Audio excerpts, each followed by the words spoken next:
The crystal chandelier cast diamonds of light across the marble floor of the Ashford estate. Designer gowns swirled past champagne towers while a string quartet played softly in the corner. Laughter echoed through rooms worth more than most people earn in a lifetime. But in the midst of all this glittering perfection, a woman moved like a ghost. Grace Thompson refilled a glass, cleared a plate, straightened a napkin, each movement invisible to the people whose lives she touched. For 12 years, she had walked these halls, seen everything, known everyone, and been noticed by absolutely no one. Tonight, that would change. Tonight, billionaire Alexander Ashford would overhear one sentence, just 7 simple words, that would shatter everything he thought he knew about worth, dignity, and what it means to truly see another human being. But neither of them knew it yet.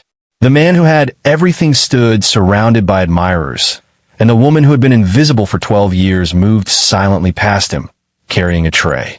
The distance between them? 3 feet. The distance between their worlds? Immeasurable. Until tonight. Before we dive into the story, let us know where you're watching from, and don't forget to subscribe for more heartwarming stories every day. 4:30 in the morning. While the city still slept, Grace Thompson's alarm clock shattered the darkness.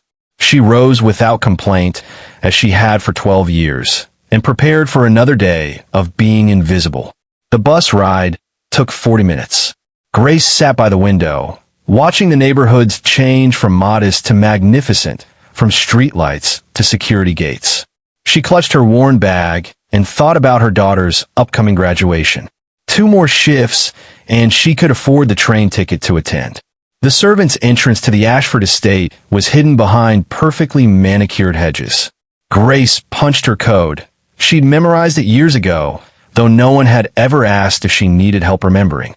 Inside, she moved through the mansion like a choreographed dance. She knew which floorboards creaked, which curtains needed gentle handling, which rooms Mr. Ashford preferred bright, and which he kept dim. She knew everything about this house and the man who owned it. He knew nothing about her. "Morning," mumbled James, the head butler, barely looking up from his coffee. "Good morning," Grace replied warmly, though he'd already walked away. She didn't take offense. Invisibility wasn't cruelty here. It was simply the order of things. She was part of the furniture, expected to function perfectly and never draw attention. Grace polished the grand staircase railing until it gleamed. She arranged fresh lilies in the entrance hall. Mr. Ashford's late wife had loved lilies, though he'd probably forgotten that detail. Grace hadn't. She moved through room after room, erasing evidence of life, creating the illusion of effortless perfection. Her hands were strong despite arthritis. Her back ached, but she stood straight. Her uniform was spotless, pressed each night before bed. Dignity, her late husband used to say, isn't given. It's chosen. Around noon, she overheard voices in Mr. Ashford's study. "The gala must be perfect," he was saying. "We're announcing the new charitable initiative. Everything needs to shine." Grace made a mental note. A gala meant extra hours, careful coordination, flawless execution. It meant being even more invisible than usual. She smiled softly. After 12 years, she could handle invisible. But as she polished the silver that would grace the gala tables, Grace had no idea that this event would change everything. Someone was finally about to see her. The mansion door opened. Heavy footsteps approached. Grace looked up and froze. Standing in the doorway was the one person she'd hoped would never return to this house. Alexander Ashford's morning began at 5:45 a.m. with a phone call from Tokyo. By 6:30, he'd reviewed 3 merger proposals. By 7 o'clock, he'd donated $50,000 to a children's hospital without blinking. Money was easy. Money could solve anything. Or so he believed. His driver navigated through morning traffic while Alexander scrolled through emails. His schedule was immaculate. Board meeting, lunch with senators, afternoon at the foundation, evening gala planning. Nowhere in that schedule was there space for actually seeing people. "We're changing lives," he told his foundation director during their morning call. "The new education initiative will help thousands." He meant it. Alexander genuinely believed he was making the world better.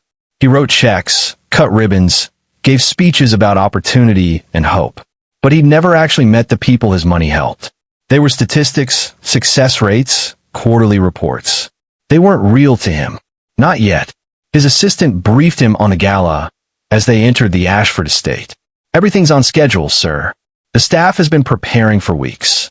Alexander nodded absently. The staff. He knew they existed the way he knew oxygen existed. Essential, but invisible. Inside his study, he paused at the portrait of his late wife, Elizabeth. 3 years gone, and the grief still ambushed him in quiet moments. "I'm doing what you asked," he whispered to her painted smile. "Helping people, making it matter." But Elizabeth's voice echoed in his memory.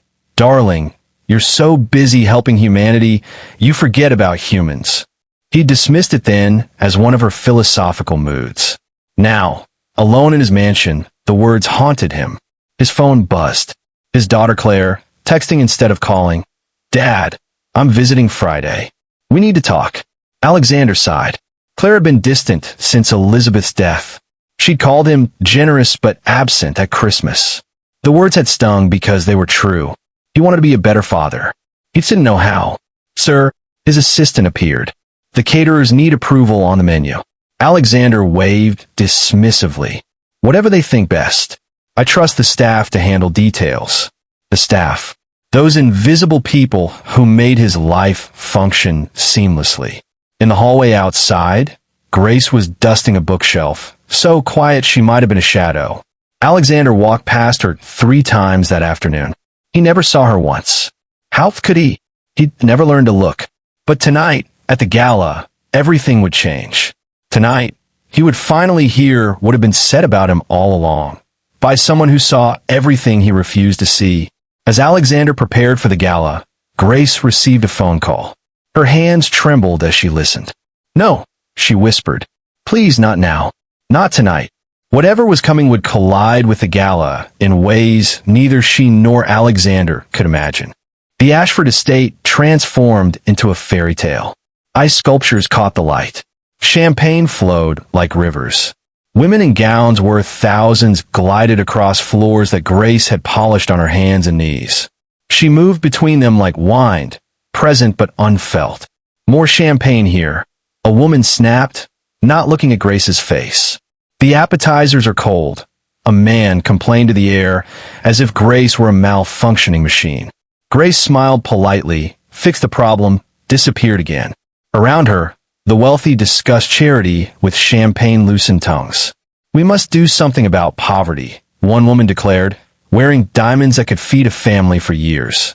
"Education is key," agreed her companion, stepping past Grace without acknowledgement. The irony wasn't lost on Grace. She put 2 children through college on a maid's salary. These people discussed education theory while she lived its brutal mathematics, choosing between textbooks and groceries, between tuition and medicine. But she didn't resent them. Resentment was exhausting, and Grace had learned to conserve her energy for battles that mattered. At the podium, Alexander Ashford commanded the room. Handsome, powerful, sincere. His speech about lifting others up brought tears to some eyes and generous checks from most pockets. "We are blessed," he declared, "with the responsibility to help those less fortunate, to see their struggles and respond with compassion." Grace stood 10 feet away, holding a tray, completely invisible to the man preaching about seeing others. The irony could have been funny if it wasn't so sad. Then came the moment that would matter. A child, maybe 7 years old, daughter of some tech mogul, got separated in the crowd. Her face crumpled with fear as hundreds of adult legs surrounded her like a forest. Grace saw her immediately. She always noticed the invisible ones. Setting down her tray, Grace knelt to the child's level. "Hey, sweetie, you're okay. Let's find your mommy together." The girl clutched Grace's hand like a lifeline. Grace navigated the crowd gently, keeping up cheerful conversation, making it an adventure instead of a crisis. She found a frantic mother near the bar. "Oh, thank God," the mother gasped, sweeping her daughter up. "She's very brave," Grace said warmly. The mother glanced at Grace's uniform. "Yes, thank you." Dismissive, distant, already turning away. Grace didn't expect more. She never did. But across the room, Alexander had witnessed the entire exchange. Something about it nagged at him, though he couldn't say what. The gala continued. The wealthy celebrated their generosity. Grace worked until her feet throbbed. Neither knew that in 3 hours, everything would shatter. As midnight approached, Grace slipped away to make a phone call. Alexander, exhausted from performing charm, retreated to a quiet hallway. Their paths were about to cross in a way that would change both lives forever. In the silence, a single overheard sentence was waiting to detonate. Alexander loosened his bow tie and stepped into the east corridor, seeking silence. The gala had been a success. 2 million raised for the foundation. He should feel satisfied. Instead, he felt hollow. He pulled out his phone to check messages, anything to fill the emptiness. That's when he heard voices. Through a partially open service door, 2 women were talking. Alexander almost walked away. Staff conversations were none of his business. Then he heard his name. Mr. Ashford gave another speech about helping people, said a younger voice, slightly bitter. Hush now, replied an older voice. Gentler. Familiar, though Alexander couldn't place it. But doesn't it bother you? He talks about seeing struggles while we're right here, invisible. Silence. Then the older voice spoke, and something in its tone made Alexander freeze. I pray for them every night, especially Mr. Ashford. It was her, the maid who'd helped the child. Grace? Was that her name? All that money, all that power, and he's the loneliest soul in this house. I see the way he looks at his wife's portrait when he thinks no one's watching. Alexander's breath stopped. Someone saw him, truly saw him. Not his wealth or power or public persona, but the raw grief he thought he'd hidden. The loneliness he'd never acknowledged, even to himself. And it was someone he'd walked past for 12 years without seeing once. You're too kind to them, the younger voice said. Kindness isn't about them deserving it, child. It's about me choosing it. That man lost his wife. Lost his way. Money can't fix that kind of broken. Alexander stood paralyzed in the hallway, his phone forgotten. This woman, this invisible woman, saw his pain and responded not with judgment, but with prayer. With compassion he'd never earned and didn't deserve. When had someone last really seen him? Not Alexander Ashford the billionaire, but just him? His hands trembled. Everything he thought he knew about his life, his purpose, his carefully constructed world of charity and meaning, it was built on a foundation of blindness. He'd been helping humanity while ignoring actual humans. He'd been so busy being seen as generous, he'd forgotten to actually see. The voices faded as the women moved away. Alexander stood alone in the corridor, his reflection ghostly in the darkened window. For the first time in 3 years, maybe for the first time in his life, he really looked at what stared back. And he was ashamed. Tomorrow, something would have to change. He didn't know what or how, but standing in that hallway, Alexander Ashford made a silent promise to the woman who saw him when he was invisible. He would learn to look. As Alexander stood there, his phone buzzed with an urgent message. Sir, we have a serious problem with the overseas factories. This could destroy everything. The world was about to test whether his revelation would survive contact with reality. Alexander couldn't sleep. Grace's words echoed through his mind like a song he couldn't stop hearing. The loneliest soul in this house. Was it true? The question haunted him through the night. Morning came reluctantly. Alexander dressed slowly, distracted.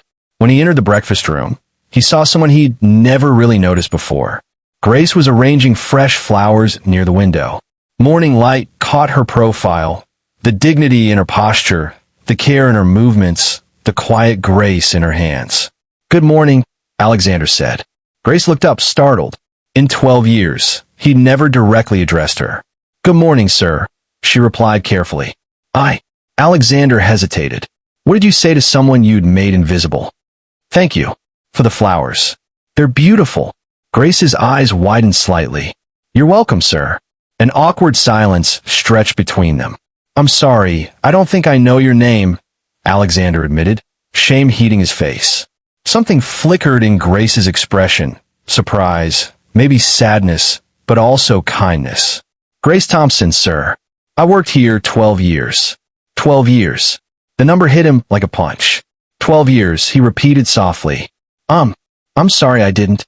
It's all right, sir, Grace said gently, saving him from the apology he didn't know how to finish. But it wasn't all right. None of it was all right. After Grace left, Alexander did something he'd never done before.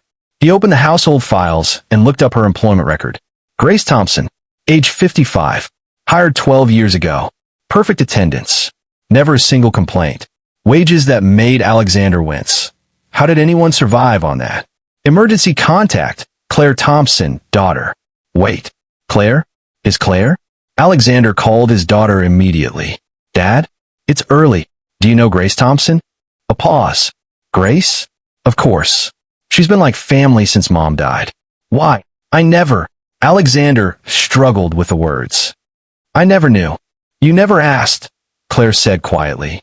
Not cruel, just honest. The truth landed like a stone in still water, ripples spreading through everything Alexander thought he knew about his own life. Tell me about her, he said, and Claire did. She told him about Grace's wisdom, her kindness, how she'd held Claire when she cried about Elizabeth's death, how Grace had 3 children, all successful despite overwhelming odds, how she'd been there, present and caring, when Alexander had been absent. Dad, Claire said softly, you've been so busy seeing problems to solve, you stopped seeing people to know. After the call ended, Alexander sat in his study for a long time. Then he did something that would have shocked his board of directors. He walked to the kitchen, found Grace, and asked if he could talk with her. Really talk. Not instructions or requests, but actual conversation. Grace agreed, wary but gracious. Neither of them knew this conversation would be interrupted by a crisis that would test everything. As they sat down, Alexander's phone exploded with calls. The factory scandal was breaking publicly. Reporters were calling. Board members were panicking. We need you now, sir. And Grace heard everything, including the terrible accusations being made against the man who'd finally started to see her. The factory scandal consumed Alexander's world like wildfire. Newspapers screamed headlines about exploitation. Social media erupted. His company's stock plummeted. Alexander retreated into crisis mode. Lawyers, PR teams, emergency board meetings. His carefully built reputation crumbled in real time. Grace watched it unfold from the margins, as she always did. She heard him on phone calls, his voice tight with stress. She saw him skip meals, saw exhaustion carve lines deeper into his face. She prayed for him, as she always had, though now she knew he knew. Friday came. Claire arrived for her visit and immediately sought out Grace. How is he? Claire asked in the kitchen, where Grace was preparing tea. Struggling, Grace said honestly. But maybe struggling is what he needs right now. Claire studied her. You knew about this conversation we were supposed to have, didn't you? Grace smiled softly. I know most things in this house, sweetheart. I just don't speak on them unless asked. I'm asking now, Claire said. What do I say to him? Grace poured tea with steady hands. Tell him the truth with love. That's all any of us can do. That evening, Alexander and Claire sat in the study where Elizabeth's portrait watched over them. You started noticing Grace, Claire said. It wasn't a question. I overheard her. Alexander paused. She sees me, Claire. Really sees me. And I'd never even bothered to learn her name. Grace saw Mom too, Claire said softly. When Mom was sick those last months, Grace stayed late. Sat with her. Just present. You were always in meetings. The words should have hurt, but Alexander was beyond defensiveness. They were true. Grace told me about her life, Claire continued. Widowed young. Raised 3 kids alone on poverty wages. Put 2 through college. Her son serves overseas, Michael. He's a medic. Her daughter's a teacher. That's my Claire. I'm named after her granddaughter. Her youngest is studying engineering. Alexander absorbed each detail like revelation. She did all that on what I pay her. Yes. How is that possible? Sacrifice. Dignity. Choosing what matters. Claire leaned forward. Dad, you've been generous with strangers for years. But Grace has been part of our family for 12 years. She held me when Mom died. She was there when you couldn't be. And until last week, you didn't know her name. The truth shattered something in Alexander. "What kind of man am I?" he whispered. "You're a man who's starting to see," Claire replied gently. "That's something. But Dad, seeing isn't enough. You have to actually look, and then you have to act on what you see." A knock interrupted them. Grace appeared with fresh tea. "I'm sorry to interrupt. I thought you might need this." Claire stood and hugged Grace, a real embrace, full of affection. "Thank you for everything." Grace smiled. "You like my own, sweetheart. Both of you are." After Grace left, Alexander sat in silence with his daughter. "She includes me in that," he said, awed. "Even after 12 years of my blindness, she's still—" "That's Grace, Dad. Actual grace. Unearned kindness. That's who she is. I don't deserve it. None of us deserve the kindness we receive," Claire said. "But we can choose to honor it by changing." Alexander looked at his wife's portrait. Elizabeth smiled down at him, and he could almost hear her voice. "Finally, darling. Finally, you're learning to see." Just then, Alexander's phone rang. His assistant's voice was panicked. "Sir, Grace's son. He's been injured overseas. Badly. She just got the call. She's trying to get to the hospital, but sir, the medical bills, the flight, she can't possibly afford." Grace sat in the servant's break room, hands shaking as she held her phone. Michael, her baby boy, though he was 32 now, injured in an explosion, critical condition, flown to a military hospital in Germany. She needed to get there, needed to see him, hold his hand, pray over him like she'd done since he was born. The flight alone would cost 3 months' salary. The hospital, she couldn't think about those numbers. "Grace!" Alexander appeared in the doorway, Claire behind him. "I heard. I'm so sorry." Grace wiped her eyes quickly, trying to compose herself. "Thank you, sir. I just need to make some calls, arrange." "I have a private jet," Alexander interrupted. "It can take you to Germany tonight. All expenses covered. Hospital bills, too. Everything." Grace stared at him. "Sir, I can't possibly." "You can. You will." His voice was firm but gentle. "Please, let me do this." For the first time in their 12 years, Grace saw him, truly saw him, struggling to bridge the distance between their worlds through the only language he knew, money. "Thank you," she whispered. "Thank you." 6 hours later, Grace was on a plane to Germany. Alexander arranged everything, the flight, the hospital liaison, even a hotel room near the base. But the gesture, though generous, didn't solve his larger crisis. The factory scandal deepened. His board wanted aggressive legal action. Deny everything, they advised. Settle quietly if necessary, but admit nothing. Alexander sat in emergency meeting after emergency meeting, exhausted and conflicted. That evening, Grace called from Germany. Michael would recover, though it would take time. Her voice broke with relief and gratitude. "Mr. Ashford, I don't know how to thank you." "Grace," he said quietly, "I need your advice on something." He told her about the factory scandal. The pressure to deny, to hide, to protect his reputation at all costs. Silence stretched across the Atlantic. Then Grace spoke, careful but honest. "My Michael writes to me from overseas. Says the hardest thing isn't the danger, it's feeling invisible. Like his life doesn't matter to the people making decisions." She paused. "I imagine those factory workers might feel the same way, Mr. Ashford." Alexander closed his eyes. The parallel was perfect and damning. His board saw workers as liability risks.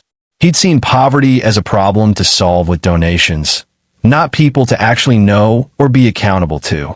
"What should I do?" he asked. "I can't tell you that, sir. But I can tell you this. My husband used to say that integrity is what you do when nobody's watching. But maybe real integrity is what you do when everybody's watching and it costs you everything." After the call ended, Alexander sat alone in his study. His board wanted denial. His lawyers wanted obfuscation. His PR team wanted spin. But Grace's words echoed, feeling invisible. Like his life doesn't matter. He'd spent 12 years making Grace invisible. Now he had the power to make workers invisible too, or to finally truly see them. The choice would cost him everything or save his soul. He picked up the phone and called his board chair. "Set up a press conference," Alexander said. "Tomorrow morning. I'm going to tell the truth." The board erupted in panic. His lawyers threatened to quit. But Alexander had made his decision. Tomorrow, he would either redeem himself or destroy everything he'd built. And somewhere in Germany, Grace prayed for a man who was finally learning that sight requires courage. The press conference was brutal. Alexander stood before cameras and admitted everything. The factory conditions, his negligence, his blindness to suffering. "I built an empire," he said, voice steady despite the career-ending stakes. "But I built it while ignoring the people who made it possible." That changes today. He announced immediate reforms. Living wages, safe conditions, third-party oversight, profit sharing. The cost would be enormous. His stock plummeted further. 2 board members resigned. But for the first time in years, Alexander slept peacefully. The next week was chaos. Lawsuits, investigations, media circling. Alexander worked 18-hour days implementing reforms while his company hemorrhaged value. His assistant, Maria, a single mother he'd barely noticed in 5 years, worked alongside him tirelessly. One evening, Alexander overheard her on the phone. "I know, baby. Mommy will be home soon." A pause. "The medicine is expensive, but we'll figure it out." "We always do." Alexander's heart sank. Maria's daughter had chronic asthma. The medication was crucial. He made a note to approve a raise. Then he forgot, buried under crisis management. Meanwhile, in Germany, Grace sat by Michael's bedside. He was improving, thank God, but recovery would take months. She checked her bank account on her phone and winced. The medical bills, even with military insurance, were crushing. She'd have to use the savings she'd set aside for her granddaughter's birthday, the college fund she'd been building dollar by dollar.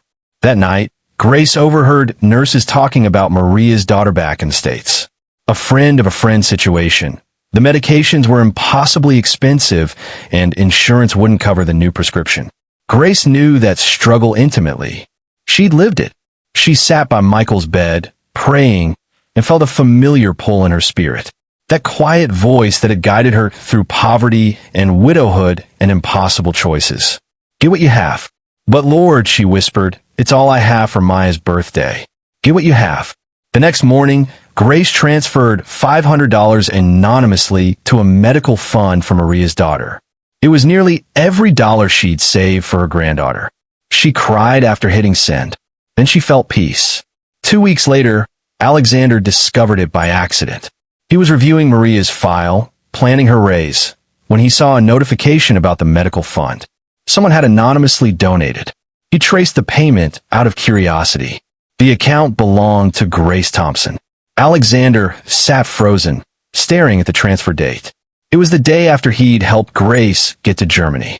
She'd given away money meant for her own grandchild to help his assistant's daughter. She'd given from poverty to help poverty while he'd given from excess. The difference shattered him. Grace had nothing. He had everything. Yet her compassion was real, costly, sacrificial, while his had been comfortable, convenient, tax-deductible. She'd lived the mercy he'd only preached. Alexander put his head in his hands and wept, for his blindness, for the years wasted, for the profound grace of a woman who saw suffering and responded with her last dollar. When Grace returned from Germany 3 weeks later, she found her savings account had been replenished with interest. And a note: "You taught me what generosity really means. Thank you for seeing what I couldn't." "AA." Grace cried in the servants' break room, overwhelmed. Upstairs, Alexander was making plans. Big plans. Revolutionary plans. Grace had given him a compass when he was lost. Now he would build a completely different world. But as Alexander began implementing sweeping changes, he discovered something that would test everything. Grace had been hiding a secret about her health. The medical bills from Germany had revealed it, and she'd told no one, suffering in silence, still invisible in the way that mattered most. Alexander didn't make grand announcements. He simply started changing everything. First came new policies, living wages for all employees, full health care, education benefits, childcare support. His CFO nearly had a breakdown. His remaining board members threatened mutiny. "You're destroying shareholder value," they argued. "I'm building human value," Alexander replied. "That's the only value that matters." 3 board members resigned. Good, Alexander thought. He needed people who could see. He created a foundation scholarship in Grace's name. She tried to refuse, mortified by the attention. Grace, he said gently, you put your children through college on poverty wages. Let's help other parents do the same without that suffering. She cried. He cried. Claire, watching from the doorway, cried. But the real revolution was quieter. Alexander started learning names. Really learning them. Not just the names, but the stories behind them. He learned that his driver, James, was studying accounting at night school. Alexander hired him a tutor. He learned that Maria's dream was to be a nurse. He offered to fund her education. He learned that the gardener, Luis, sent money to family in Mexico. Alexander raised his wages. Each story broke his heart and rebuilt it stronger. Grace watched the transformation with quiet joy. They'd begun meeting weekly for tea. Actual conversation, two people from different worlds finding common ground in grief, hope, and faith. You changed everything, Grace told him one afternoon. No, Alexander corrected gently. You did. You saw me when I was invisible. We're all invisible in some way, Mr. Ashford, until someone chooses to look. They talked about their late spouses. Grace shared her husband's wisdom. Dignity isn't about what you own. It's about how you honor what others own, their humanity. Alexander shared Elizabeth's final words. Don't let grief make you blind, darling. Keep looking. Keep seeing. I failed her, Alexander admitted. I let grief blind me for 3 years. Grief does that, Grace said kindly. But you're seeing now. That's what matters. Claire visited more often, delighted by her father's transformation. The three of them, Alexander, Claire, and Grace, became unlikely family. One evening, Alexander found Grace moving slowly, wincing. Are you all right? Just tired, sir. But something in her expression worried him. The next day, he quietly requested her medical records from the Germany trip. What he found made his blood run cold. Grace had been diagnosed with a serious condition, treatable, but expensive. The Germany doctors had referred her to specialists. She'd ignored every referral. She couldn't afford treatment, and she'd told no one, carrying the burden alone, still invisible in her suffering. Alexander immediately confronted her. Why didn't you tell me? Grace looked away. It's not your burden, sir. You're part of this family. You said so yourself. Family works both ways, Mr. Ashford. You've already done so much. Grace, he interrupted, voice breaking. You've spent 12 years taking care of everyone else. Let someone take care of you. She cried then. 12 years of invisible strength finally cracking under the weight of being seen. Alexander arranged everything. The best specialists, full treatment, paid medical leave. He also did something more. He sat with her during appointments, holding her hand, being present. The way she'd been present for Claire when Elizabeth died. The way she'd been present for everyone, always, without asking for anything in return. Now, finally, someone was present for her. 6 months passed. Grace's treatment progressed well. The company stabilized under its new values. Then the invitation arrived for another gala. But this time, everything would be different. This time, the invisible would be seen. And Grace would face the hardest moment of her life, being visible. The second gala was nothing like the first. Oh, the mansion still glittered. The champagne still flowed. The wealthy still attended. But everything else had changed. This time, staff members weren't invisible. They were introduced, acknowledged, celebrated. Each had their story shared, their dreams, their accomplishments, their humanity. Luis, the gardener who supported a family across borders. Maria, the assistant pursuing nursing while raising a daughter alone. James, the driver-turned-accountant who'd earned his degree. And Grace Thompson, who'd worked 12 years in invisibility and responded to blindness with prayer, to suffering with compassion, to poverty with generosity. Alexander had asked her to speak. She'd refused 3 times. He gently insisted. Now she stood at the podium in a simple but elegant dress. Claire had helped her choose it, looking out at hundreds of faces, wealthy, powerful, influential. Her hands trembled. Public attention still felt wrong after 12 years of designed invisibility. "I don't have fancy words," Grace began, voice soft but steady. "I'm not used to being seen." The room fell silent, leaning in to hear her. "But I've learned something in my 55 years. Dignity isn't about being noticed. It's about how you carry yourself when you think nobody's watching. It's about choosing kindness when the world chooses convenience. It's about seeing the humanity in others, even when they can't see yours." Grace's eyes found Alexander in the crowd. He was watching her with profound respect. "A wise man once told me that we're all invisible in some way, until someone chooses to truly look. Mr. Ashford learned to look, and in doing so, he taught me that being seen isn't about attention. It's about connection. It's about remembering that every person you pass, every face you ignore, every life you dismiss, they're all someone's child, someone's parent, someone's whole world." She paused, gathering courage.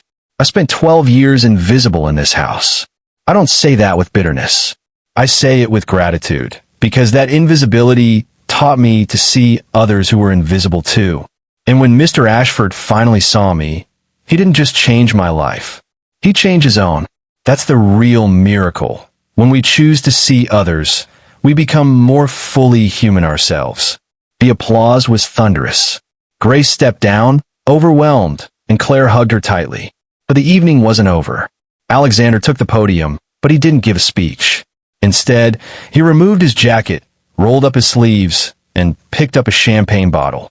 "Tonight," he announced, "I'm not your host. I'm your servant." And he was. The billionaire spent the evening pouring drinks, clearing plates, serving alongside his staff. Not as performance or publicity, but as genuine humility. The guests were shocked. Some were moved. Some were uncomfortable. Alexander didn't care. He'd spent too many years caring about the wrong things. As midnight approached, the crowd thinned. Grace found Alexander in the garden, sitting on a stone bench beneath the stars. She sat beside him in comfortable silence. "You changed everything, Mr. Ashford," she said finally. He shook his head. "No, Grace. You did. You saw me when I was invisible too, just in a different way. Invisible in my grief, my loneliness, my blindness. You saw all of it and responded with prayer instead of judgment. That's what changed me." "We save each other then," Grace said softly. "No," Alexander corrected. "We saw each other, and in seeing, we both became more fully alive." They sat together, two souls from different worlds who'd found the common ground of shared humanity. Above them, stars blazed in the winter sky, each one distinct, each one matching, each one seen. The next morning, Alexander stood before his late wife's portrait, as he had countless times before. But this time, he wasn't alone. Grace passed by carrying fresh lilies, Elizabeth's favorite. "I finally learned to look," Alexander whispered to the portrait. "I wish you were here to see it." Grace paused and placed a gentle hand on his shoulder, a gesture of comfort, of connection, of family. "She sees it," Grace said quietly, "and she's proud." Alexander covered her hand with his own. "Thank you, Grace, for everything, for seeing me when I couldn't see myself, for teaching me what wealth really means." "And what's that, Mr. Ashford?" He turned to her, this remarkable woman who transformed his life through the simple act of seeing his humanity. "Wealth isn't what you have," Alexander said. "It's what you see in others. It's recognizing that every person, regardless of their station, their salary, their visibility, carries infinite worth. True poverty isn't lack of money.